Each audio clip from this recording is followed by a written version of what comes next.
Hi, everybody, and welcome to this third session in our What Happens When You Give series. Now, I want to just make mention of this little booklet. We may still have a few copies left at our campuses if you're getting quick today. Just a simple little encouraging book around some of the practical things that happen when we give, how it blesses God's kingdom, how it blesses the church and other people, and also how God is able to bless us. So, highly recommend that little book to you. Well, today I want to talk on the issue of tithing. Now, if you're fairly new to church, you may not know what tithe is. Well, tithe is just literally a term that means 10%.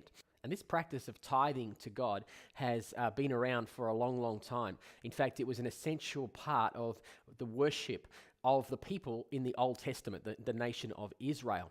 And throughout the 2,000 years of church history, it's been well respected and well taught and well practiced as well. Perhaps you're not tithing yet and you're considering it. You want to know why you should tithe. That's totally fine. I want people to be able to do everything they do in their Christian journey with an understanding of not just something you get told you have to do, but understand why we should do it. One of the questions that people often have about tithing is they say, well, that was something that took place in the Old Testament.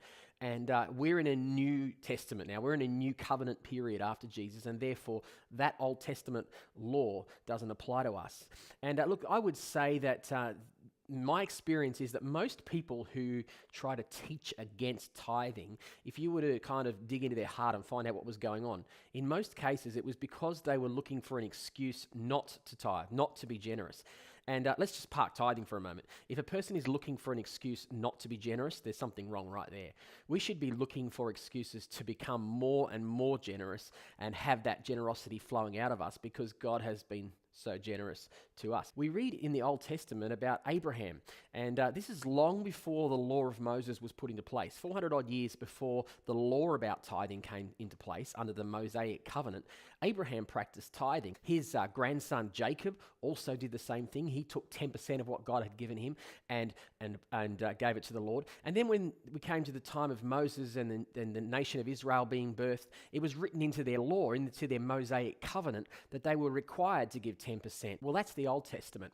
And we live now in a New Testament period following the life and the death and the resurrection of Jesus Christ. And so the question for us is, what of the Old Testament still applies to us? When a new covenant or a new relationship between God and people is instituted, and there are a number of these in the Bible, that some of the laws transfer through, some of the laws are stopped and are no longer required under the new covenant, and some of them are altered.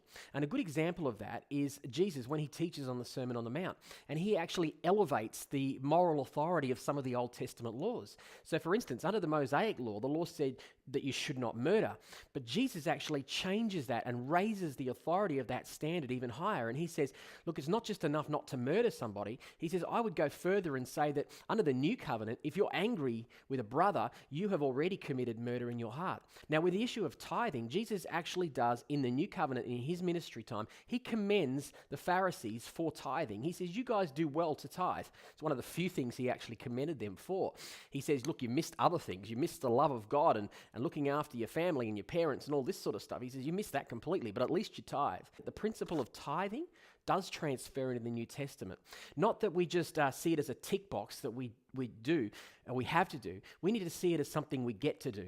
In fact, just like Jesus elevates the moral standard of other things, you and I should be looking at how we can elevate the standard of tithing, how we can have a lifestyle that is committed not just to ticking a box and transferring 10% of our income into the kingdom of God, but going well beyond that in our attitude and in the actual money that we contribute. Just with the resource that's available within our church now, here's what would happen. We would see the expansion of our ministry. We would see the church making a greater impact in the community. We would be able to employ so many more staff, which would be a benefit to the community and a benefit to each of us as we are able to resource the work of God. And really the potential lies within us. And so I'm encouraging and strongly urging all of us to get on board with tithing. And not only that, watch what God will do in your life when you commit to tithing. He will bless you. He promises to open the windows of heaven, it says in Malachi, and pour out such a blessing that there is not room enough to contain it, because he wants to bless so that we can be a blessing. So let's, church, push together. Let's commit to a lifestyle of tithing, and you watch what the future holds for us.